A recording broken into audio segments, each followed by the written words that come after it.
Lepo pozdravljeni v našem predvolilnem posebnem podkastu, v katerem gostimo naše kandidate na državnozborskih volitvah, in z nami je Marta Rojnik, kandidatka v okraju Žalec 1 v volilni enoti 5 Celje. Lepo pozdravljeni, dobrodošli.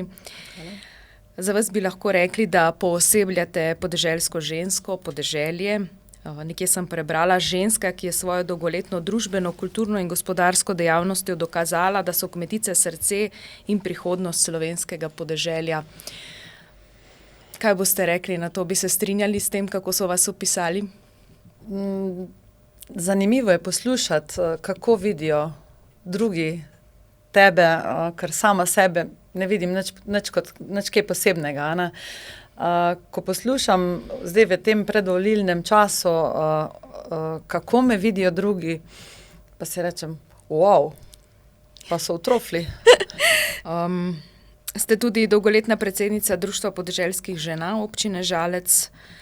Ustvarili ste ali so ustvarili gibanje, ki povezuje in izobražuje kmetice in podeželske ženske. Skupaj smo močnejše, bolj slišane in videne, je vaš moto. Tako je. In mislim, da ta moto velja ne samo za podeželske žene, ampak na splošno za vse prebivalce. In kaj bi lahko povedali o ženskah, ki delajo, ki so aktivne na podeželju, v kmetijstvu, na vašem koncu, z njimi imate stike, kaj vam povejo, kaj vam zaupajo? Predvidevam, da ste se najbrž tudi za to odločili, da se podate v politiko, kandidirate za poslanko, da jim boste lahko dali glas tudi na višji ravni. Tako. Predvsem vidim, da so ženske na podeželju še vedno socialno ogrožene. Zavarovanja, kmečka zavarovanja niso enakovredna zavarovanju oseb, ki so zaposlene, kljub temu, da se plačujejo prispevki, se plačujejo bistveno nižji, kar je posledica tudi bistveno nižja pokojnina. V primeru, da so ženske z kako telesno okvaro, da so invalidke, si ne znajo, nekako še vedno ne znajo poiskati svojih pravic, ker jim pripadajo, ravno tako kot vsem ženskam, ki so zaposlene v ostalih infrastrukturah.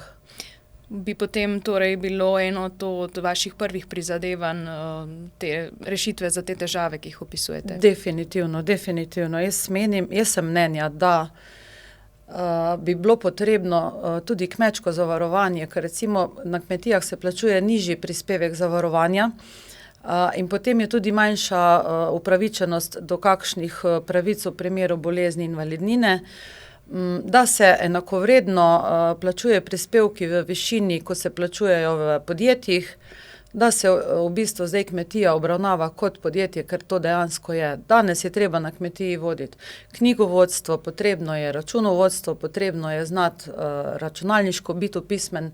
Danes voditi kmetijo ni tako kot včasih, ko so rekli, ti nisi glih najbolj brihten, boš pa za doma. Danes temu ni tako, zelo veliko znanja je potrebnega za vodenje kmetije, za upravljanje kmetije, od tisti, ki imajo živali, morajo se spoznati na veterino, na veterinarsko medicino, potem je potrebno znati polno stvari iz kemije, se pravi škropiva, gnojila, vse te zadeve, ki se uporabljajo, je potrebno umno uporabljati, in če nimaš znanja, strokovnega znanja, to ne gre. Tako pravzaprav, kot da bi vodil podjetje. Tako, in to zelo pisano podjetje, ker je treba vedeti finance, treba je vedeti kemijo, treba je vedeti še vse ostale zadeve. Predvsem pa tu občudujem vse te, ki imajo živali, ali so to perutnine, ali so to krave, konji.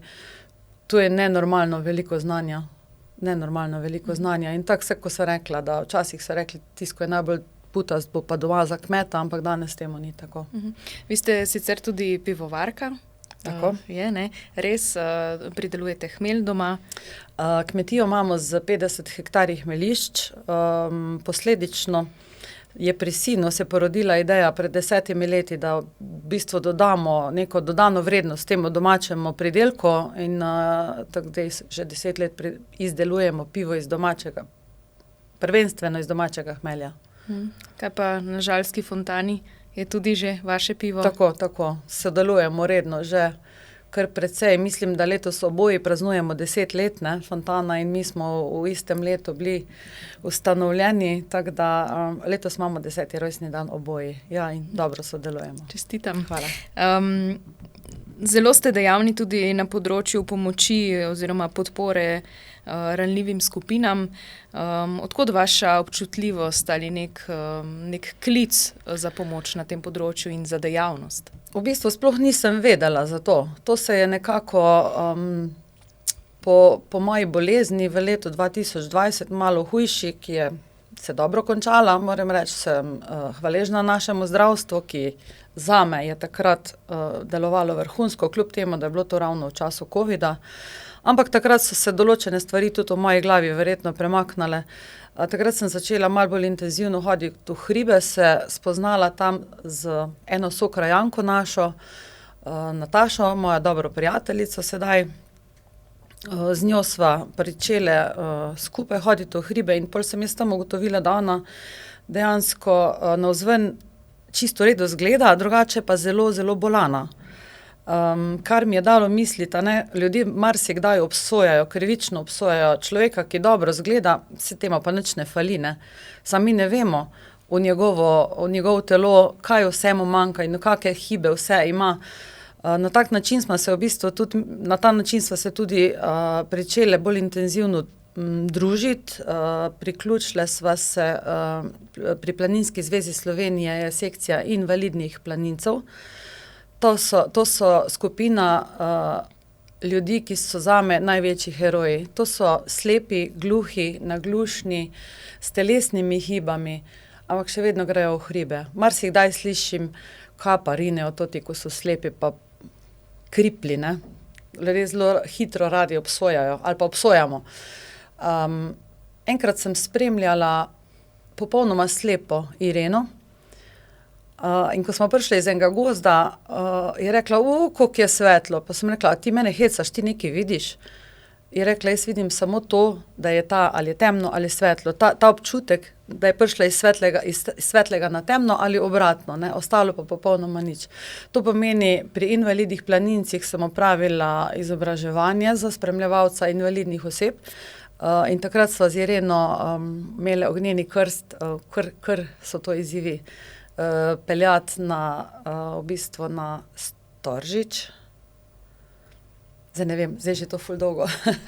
A sva šle kar do svetega Jakoba nad Kranjem, ampak vsaka korenina, leva noga, malo višje, desna, pazi kamen. V bistvu je to 2 ure non-stop govorjenja, opozarjanja, in pač spremljaš jo, to invalidno osebo se spremlja tako, da je ali držiš za roko ali kjer je bolj ozko, se uporabi en trak. Mislim, da je to, tu sem se zelo našla, no. Me pa moti pa jezi, ker v zadnjem času malo nimam časa, toliko se udejstvovati, kakor bi se želela, zato ker potrebujejo več in volonterjev. Ampak tudi verjetno neko podporo, ne, predvidevam, da potem je tudi to še eno področje, kjer vidite neke izzive in bi jih želeli tudi na neki sistemski ravni urediti. Absolutno, absolutno. Ko sem že omenila, ogromno je še prikrajšanih oziroma skrajšanih, nimajo v bistvu invalidi enakih pravic kot zdravi ljudje. Tu še vidimo ogromno razliko in tu se moramo še boriti za večje pravice teh ljudi, ki so malo drugačni. Ob takih stikih tudi verjetno marsikaj o sebi spoznaš. Ja, veliko, zelo veliko. Za svoje dolgoletno delo v skupnosti ste prejeli tudi plaketo občine Žalec. Kako ste to sprejeli? V bistvu presenečena, tako sem že omenila, ne, meni se ne zdi, da delam kaj posebej, ne, da kaj drugače, ampak očitno je pa lokalna skupnost pač to prepoznala. Ob prejetju take plakete, mislim, da je to nagrada in pa potem hkrati obveznost še za naprej, pa ne narobe razumeti. Odgovornost, pač to te pol dodatno motivacijo ti da to priznanje lokalne skupnosti, da delaš dobro, da si opažen. Zdaj smo pravzaprav skozi ves pogovor našteli ogromno razlogov, zakaj naj volivci izberejo vas za poslanko. Kaj jim lahko ponudite torej kot poslanka, zakaj ste vi prava izbira? Predvsem želim, da sem glas v parlamentu tistih, ki nimajo te možnosti. Torej, glas iz Savinjske doline bo moj glas v parlamentu.